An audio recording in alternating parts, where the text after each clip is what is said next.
Today we will discuss about, in this lecture we will discuss about the white noise. A time series breakdowns into the three major components. Those are trend, seasonality and noise, right?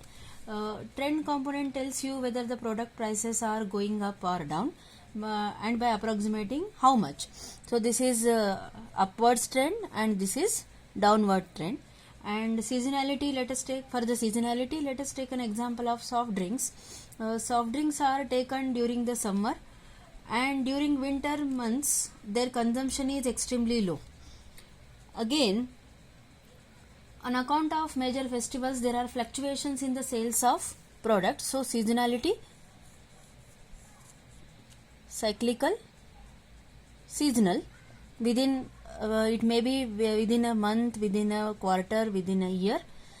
So seasonality depends upon the fluctuations of the sales of the product. Then let us take a moment to understand the third component, which is noise, which we call as white noise also, right? So for that I will consider an equation y is equal to ax plus bz. B is constant and z is not depend on x. X and z are independent, but z contributes to y.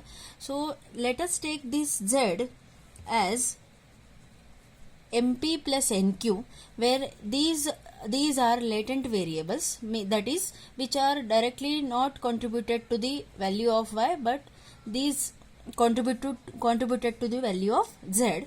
So this z is called as white noise, whose mean is 0 and variance is sigma square.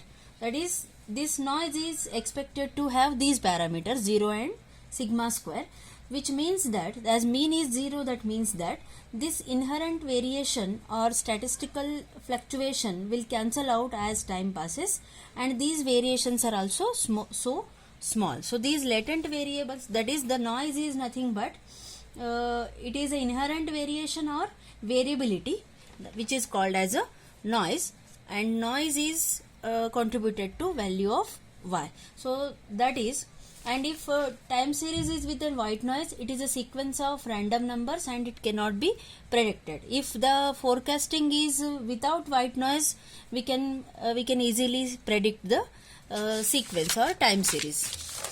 So the white noise process is that it satisfies the following conditions, that is, expectation or mean is 0, there is a constant variation, and autocovariance is 0, that is, each observation is uncorrelated with the other observations in the given sequence. So for example, if I take this graph is like a sine wave. Variance is constant throughout. If I extend this graph, I can predict the next values. So autocovariance is not 0 in this case. So mean is 0. Sum of upper values, lower values is equal to 0. So this is not a white noise because there is autocovariance is not equal to 0. And if I take second example, it is a trend where variance is constant, autocovariance is not equal to 0 here. Autocovariance is not 0 and mean is also not equal to 0. So this is also not white noise. And third example, if I take here, this mean is 0, autocovariance is also 0, that each observation is not correlated with the other observation in the sequence. But third case is here, up and downs, if I see in this and in this, there is a there is not constant variation in this. So these three are the examples of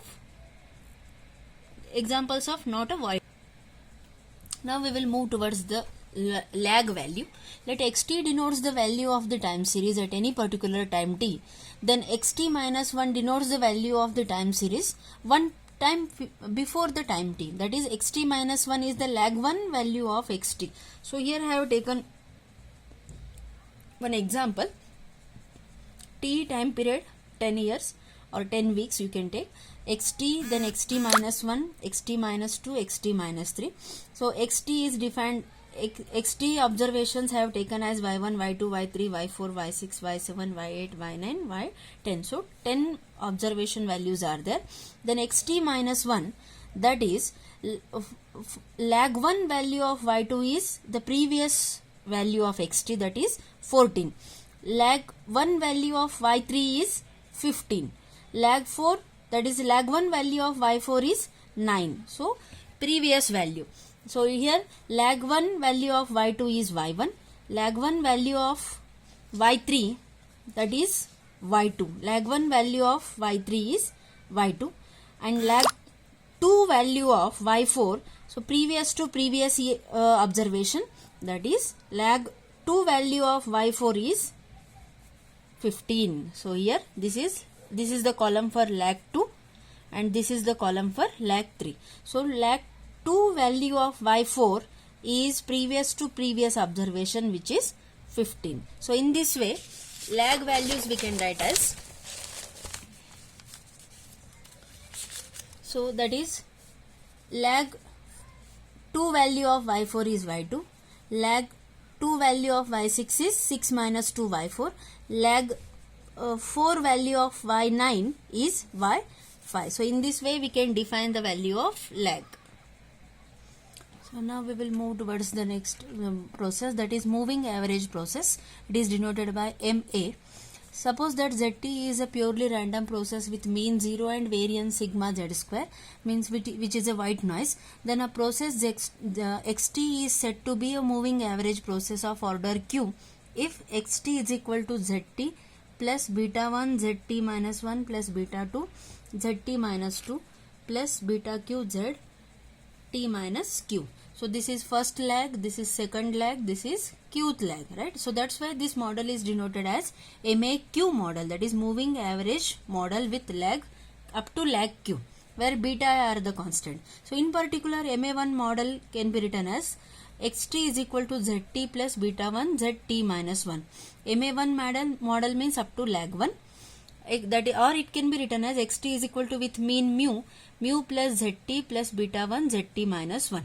And similarly MA2 model can be written as xt is equal to mu plus zt plus beta 1 zt minus 1 plus beta 2 zt minus 2. So using this definition of MA model, we can write theoretical properties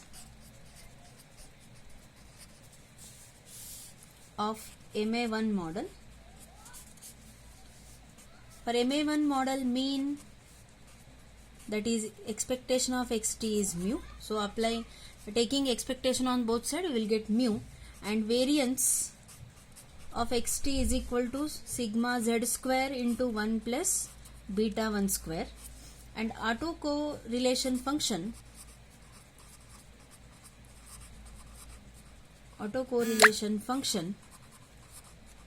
which is denoted as ACF is rho 1 is equal to beta 1 upon 1 plus beta 1 square, where rho k is 0 for k greater than or equal to 2. So autocorrelation function for MA1 model is only up to lag 1.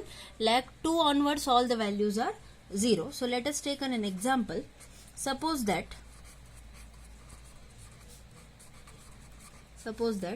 an MA1 model is xt is equal to 10 plus zt plus 0.7 zt minus 1, so lag 1, where this zt is white noise with identically independent distributed normal distribution, mean 0 and variance 1. Here if we compare this model with the MA1 model, here it is xt is equal to mu plus zt plus beta 1 zt minus 1. So clearly beta 1 value is 0.7. So using this formula of autocorrelation function, rho 1 can be written as 0.7 upon 1 plus 0.7 square, which gives us 0.4698, and rho k is 0 for k greater than or equal to 2. So we can plot this ACF as 0.0, 0.2, 0.4, 0.6, and here I will take lags as 2, 4, 6, 8, etc. So here lag 1 is 0.46, so this must be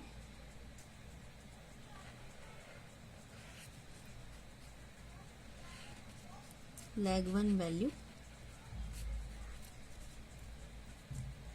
This is autocorrelation function of MA1 process with only one lag, and rest of the lags are 0. So the only non-zero value in the theoretical ACF is for lag 1, and all other autocorrelations are 0. So similarly we will consider for MA2 model or MA2 process. So MA2 process, let us take with an example. Xt is equal to 10 plus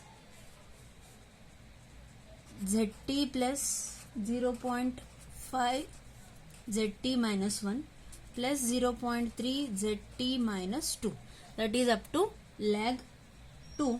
And if I compare with this the general MA2 model, here beta 1 is 0.5 and beta 2 is 0.3, where ACF is given by rho 1 is equal to beta 1 plus beta 1 into beta 2 divided by 1 plus beta 1 square plus beta 2 square, and substituting values of beta 1 and beta 2, it gives us 0.4851, and rho 2 is beta 2 upon 1 plus beta 1 square plus beta 2 square, which is equal to 0.2239. As it is MA2 model, it is up to lag 2, and autocorrelation function is 0 for more than 2 lags. That is, the only non-zero values in the theoretical ACF are for lag 1 and lag 2, and autocorrelations for higher lags are 0. And we can plot the graph for this as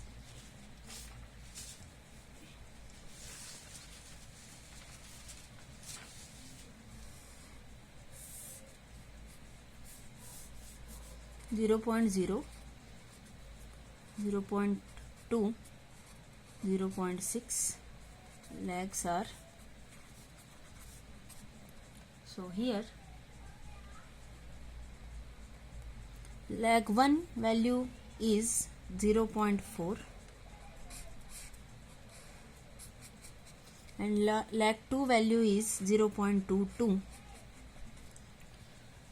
So this is theoretical ACF for MA2 model.